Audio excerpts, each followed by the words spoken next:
Okay, so today we're going to look at control of gene expression, which comes in the A2 part of the course and will be in paper 2 in the exam. So when we're talking about control of gene expression, we're obviously talking about control of protein synthesis. So we talk in the stem cells part quite a lot about genes being turned on or being turned off, but we don't really explain at that point how they're turned on or off. How do cells become more specialized? How do they differentiate? How do they turn those off and on? And that's what this is going to look at. So it links nicely to the stem cell work, but also links nicely to the protein synthesis content that's done at AS level, because again, we talk about transcription and translation, but we never talk about how they're actually controlled. So we're going to be looking at two things. We're going to be looking at transcription, which is controlled by transcription factors and epigenetics. And we're going to look at the control of translation, which is controlled by something called RNA interference. So if we look at transcription factors first, so we talked in AS about the idea that in order for transcription to take place, DNA helicase needs to break the hydrogen bonds in the double helix, then RNA polymerase will join the complementary nucleotides together to make the phosphodiester bonds. So in other words, the complementary nucleotides will come in and hydrogen bond, and then RNA polymerase will go down and make the sugar phosphate backbone. However, we never talked about something called transcription factors. Transcription factors are proteins that need to bind to what we call the promoter region of the gene in order to activate RNA polymerase. So the promoter region, as you can see, is situated just before the place where transcription will take place. Transcription factor will bind to the promoter region. It will activate RNA polymerase, allowing transcription to take place. If you don't have the correct transcription factor, you won't get transcription. And transcription is controlled in this way. So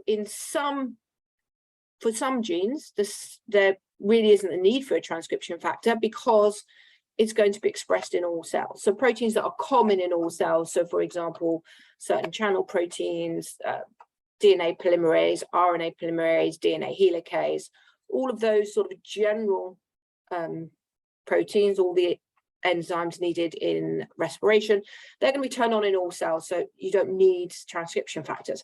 But for ones that are specialized for particular cells, so for example, insulin in the beta cells of the islets of Langerhans, or myosin and actin in muscle cells, you have to have the correct transcription factor in order for transcription of those proteins to take place, which is why it links back to what we learn about iPSs, is that in order to produce iPSs, in order to reverse adult cells back to stem cells, we basically need to turn on all of the genes. So we need to provide them with transcription factors to turn on all of those genes. So that's transcription factors. However, we're going to look particularly at how estrogen works, because estrogen works by acting as a transcription factor. So we have that yellow sort of shape at the top.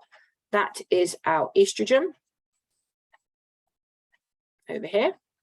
Now we know about that estrogen is a steroid-based hormone. Now, because it's a steroid-based hormone, that means it's lipid soluble, and therefore estrogen can diffuse through the phospholipid bilayer, so it can go straight through there by diffusion. And then once it's in there, it will be able to bind to this particular molecule, which is an estrogen receptor. So the receptors in the case of estrogen are going to be found inside the cell in the cytoplasm.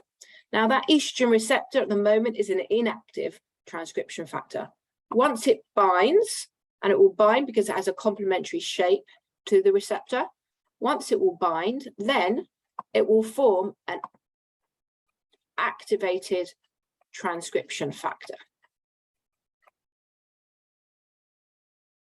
And that activated transcription factor will then go bind to the promoter region, activate RNA polymerase, causing transcription of a variety of genes, in particular genes that encourage mitosis, because if you think about estrogen, it's a hormone involved in the secondary sexual characteristics, the development of the breast tissue, etc., and therefore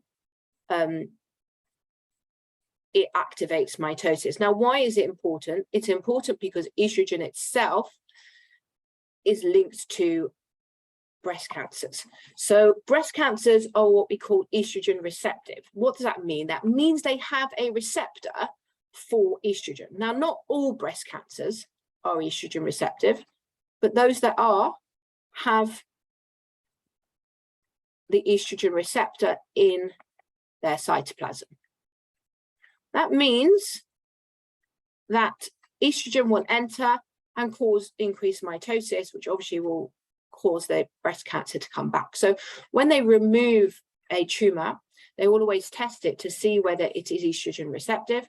If it is estrogen receptive, then they will prescribe something called tamoxifen or endoxifen. Now, if you look at estrogen and endoxifen, which is here, what you will notice is they have a similar structure, obviously not the same structure, because otherwise it'd be the same molecule, but a similar structure. So that can bind to the receptor in place of the estrogen. But when it binds the receptor, it's not an active transcription factor. So it effectively is blocking estrogen having its effect. Now, a little clue in the exam, whenever they give you two molecules as a picture and ask you about them, it's always going to be the idea that they are similar shapes. And therefore, they're going to bind to something like a receptor. Or in the case of an enzyme, they're going to bind to the active site. Just a word of warning there, okay? Only ever use the term active site when you're talking about enzymes. So in the case of receptors, we're not talking about active sites, we're talking about binding sites, and there is a difference between that. Okay, epigenetics is the second thing. Epigenetics changes the gene expression rather than changing the base sequence. So there's no actual mutation, there's no change to the order. The amino acid code is still the same. What we're doing is changing the ability to transcribe the gene. In other words, we're turning it on or off. And we know that epigenetics is affected by our environment. So in the case of a fetus, it's affected by the maternal environment that it sits in. And in the case of children and adults, it's affected by the amount of stress we're linked to, it's affected by our diet, etc. And these changes, these turning off or on of genes, can sometimes be passed on to our children or our grandchildren. So there are certain things in our environment as adults that will affect the generations to come because genes get turned off or turned on where they shouldn't be. So there are two types we're going to look at: methylation and acetylation. So if we look at methylation first, we're back to our promoter region over here. And then basically the methyl groups are added to the promoter region. And because they're added to the promoter region, specifically to the cytosine, what that means is that my transcription factors can no longer bind because there's no space for them to fit in between. So the transcription factors and RNA polymerase cannot bind, which means that you cannot get transcription of that gene. So there's no transcription taking place. In other words, my gene has been turned off. And that's because of the methyl groups. In the case of acetylation, it's slightly different. So if we go back to what we know about DNA, we know that DNA obviously is our double helix like this, but that would be a very, very long molecule. So it's actually wound around these proteins, which are called histone proteins. Now, if you imagine it like a cotton reel with the cotton wound round one reel and then continuing to wind round the next and so on. And the only part of this that you can transcribe at a particular point is the part of the DNA that's actually between your histones. So if you're tightly wound, there's not much you're going to transcribe. And if you're loosely wound, there's a lot more. So in order to turn genes on, we actually do have to unwind the DNA from the histones. And that's where acetylation comes in, because acetyl groups attach themselves to the histone proteins. Now, what do acetyl groups do when they attach themselves? They actually repel each other. Now, what does that have? What effect is that? Well, on the left-hand one, there are no acetyl groups on the histones. And so the histones remain tightly wound and my gene is off. On the other hand, on the right-hand side, where it's loosely wound, I've got spaces for transcription and my gene is turned on. So when you have acetyl groups, you are basically encouraging transcription to take place, and therefore you're activating transcription. So the more acetyl groups you have, the more you'll turn your gene on. So increased transcription is caused by less methylation or increased acetylation. So less methyl groups attached to the promoter, so the transcription factor combined, or more acetyl groups so that the DNA unwinds. Decreased transcription is the opposite. You can have more methylation so that the TFs can't bind, or decreased acetylation to make yourself the histone protein to be really, really close together. So what's the link between epigenetics and cancer? So we need to know about two genes that are linked to cancer. The first is a tumor suppressor gene, and a tumor suppressor gene produces a protein that slows down mitosis. So that is a natural protein produced by a gene to try and control protein synthesis, control cell division, to slow down mitosis. Now, the problem is that sometimes that tumor suppressor gene can become methylated. So if you imagine my tumor suppressor gene there, if it becomes methylated at the promoter region, then we know that that will basically mean that RNA polymerase cannot be activated, and therefore messenger RNA can't be produced, transcription can't take place, and therefore obviously no translation, no protein, tumor suppressor protein, so therefore it gets turned off. Now that's not such a problem if you've got the second one working normally. However, if both of them get methylated, or if one is mutated and the other one gets methylated, then both of them will be turned off, and that's going to be a problem. Likewise, you could have acetylation.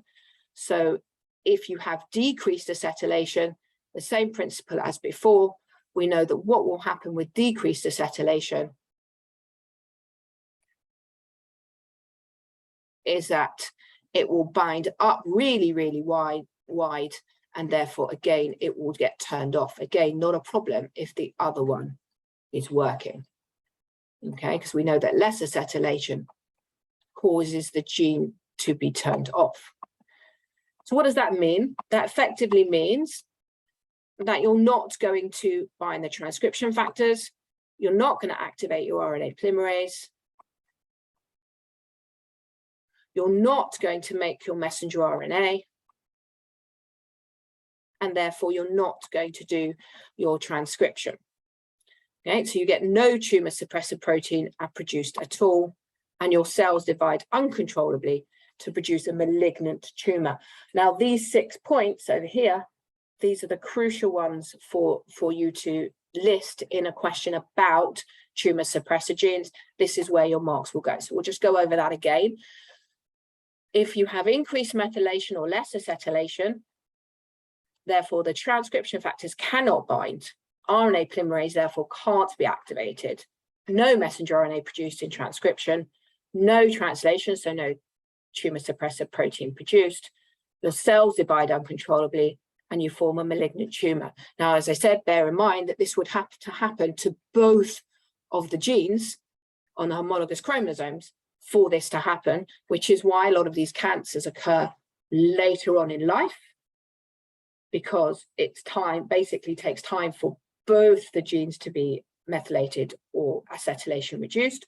Or in the case of the BRCA1 gene, one of the alleles is already mutated, so therefore you just need the other allele, the normal allele, to be affected by epigenetics, which is why it is more likely for someone carrying the breast cancer mutation to have breast cancer below the age of 50 and even below the age of 35. So the other ones are oncogenes. Now, oncogenes are slightly different because oncogenes make a protein that stimulates cell division. So they are deliberately trying to speed up cell division. They're for times of rapid growth. during your lifetime where we need to increase cell division. So in this particular case,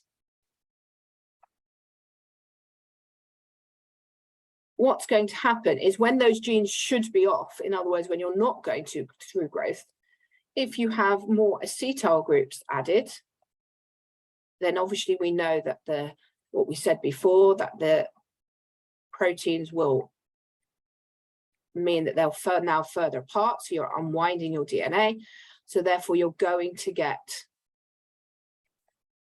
the protein produced, or in the case of methylation, we might have methylation still of one, but the other one won't be methylated, and therefore what's going to happen is all the things we know can happen. So we're going to have the transcription factor is going to be able to bind, RNA polymerase is going to be able to be activated, you're going to do transcription and translation, you're going to be able to make your oncogene, and you're going to speed up mitosis, which means you're going to get uncontrollable cell division leading to a malignant tumor. And because this is more or less a dominant characteristic, only one of the oncogenes needs to be changed by epigenetics for the cancer to fall, because the minute you produce the oncogene protein, you're going to increase cell division. Okay, RNA interference is the last one to look at. And RNA interference controls translation, and there are two types: siRNA, which stands for small interfering RNA, so S stands for small, and M stands for micro. So they work in slightly different ways, but the principle is the same. So if we look at micro-interfering RNA first, here is our messenger RNA. What the micro-interfering RNA is a sequence of bases which is complementary to the messenger RNA. So if you imagine a sequence of bases on this messenger RNA, this miRNA will be complementary to that sequence. And what that will do is it will bind to a protein in the cytoplasm, and together they will bind to the messenger RNA. And it's effectively now blocking the messenger RNA, so your ribosome can't bind and your translation can't take place. Now, messenger RNA, miRNA, RNA interference, is naturally used by cells to control translation of proteins that are always for genes that are always turned on. So if they feel they've got, say, too much mRNA for RNA polymerase, then they will use RNA interference to stop that mRNA being translated. It's a natural process, which we can exploit, which I'll come to in a minute. So the second type is small interfering RNA, works in a similar way. It also complementary to the sequence that you are looking for. It will also bind to a protein, which will then bind together to messenger RNA. The difference is that this complex then cuts up the messenger RNA into small bits, so therefore it definitely cannot be translated. So as I said before, this is naturally used inside cells for when they want to control translation of messenger RNA and they've got too much of it. We can use it because if, for example, we go back to thinking about our oncogene, which produced a protein, if we can introduce into the cell small interfering or micro-interfering RNA complementary to the oncogene messenger RNA, then we can prevent the oncogene protein being produced. And we can do that for other sort of genetic diseases, etc., where there's too much of a particular protein produced. We can introduce interfering RNA into the cytoplasm so that it can be bound to a protein and therefore stop the translation of that messenger RNA. Now, bear in mind, in an exam question, they might give you what is siRNA or how does miRNA work. But in all intents and purposes, probably what they'll do is they will give you a different scenario where they're talking about something being complementary to messenger RNA, and then it will you have to work out, they'll say, suggest how it works. And you have to think, oh, well, it's going to bind to the messenger RNA and prevent a ribosome binding or cut it up. You need to basically apply your knowledge. And the minute you see a question that talks about the production of messenger RNA that's complementary to another messenger RNA, you need to think about them binding together. That's come up a couple of times. So that is the end of gene expression. Hope that's made it clearer.